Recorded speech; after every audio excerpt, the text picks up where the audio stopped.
In 2005, was it true that watch commanders it was still the same sort of political issues? I suspect not. And I'll tell you what. Okay, so here's a classic. And I've mostly been in Ajo, right? So in Ajo at that time, we had a patrol agent in charge who had been there for a good amount of time. And we had, and it was a much smaller station, much fewer less manpower, right? We had fewer guys there, guys and gals, very, very fewer agents.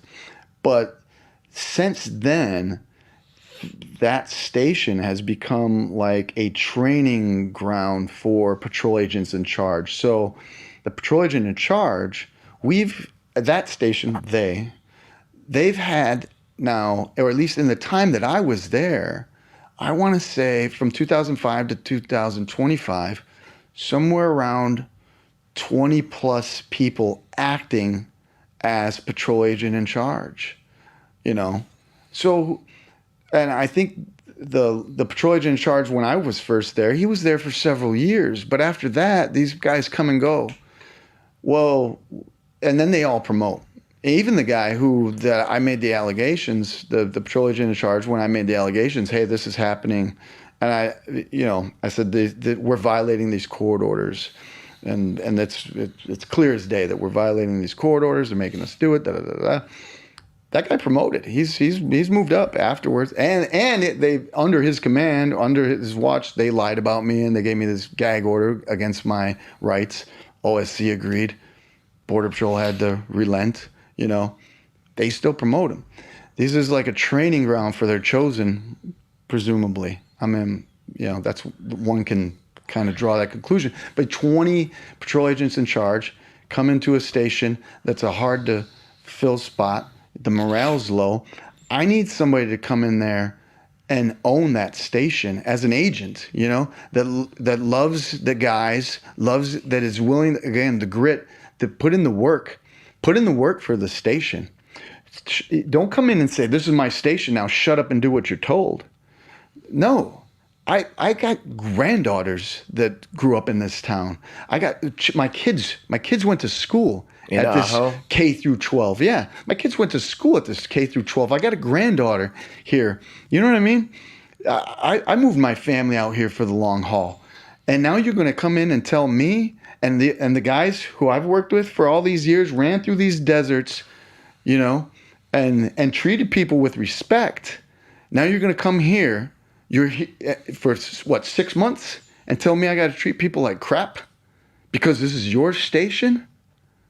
And then you're going to tell me this is a moral, this agency has integrity?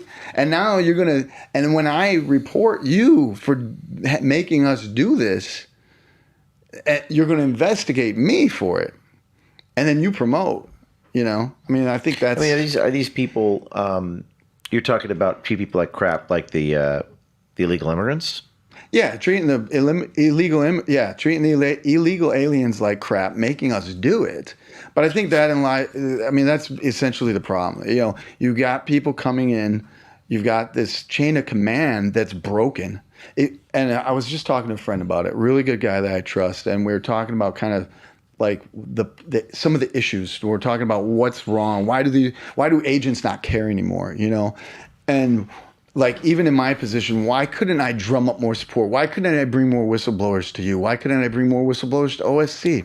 Right? We got one or two, but it was tough. But the thing is I look at it like I don't even know that it's my job to. Right? It's not my job to. It's not my job to in the agency. Right? I rang the bell, rang the alarm, sounded the alarm, whatever. But the Border Patrol, at least where I'm standing from in my career, we have plenty of administrators, but we don't have leadership. Okay? Where's our leadership? Where's that guy that comes into Ajo and says, you know what? I'm here for you guys. I want to be at this station. I want to dig us out of this crap that this agency has dug.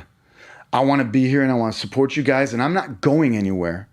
I want to know what it's like to be an Ajo agent. Is that type of mentality even possible in a bureaucracy? And that's the Because thing. you're describing like the chain of command issues. What I found really interesting, what we said is, okay, you have the supervisor and the guy, but I don't trust that guy.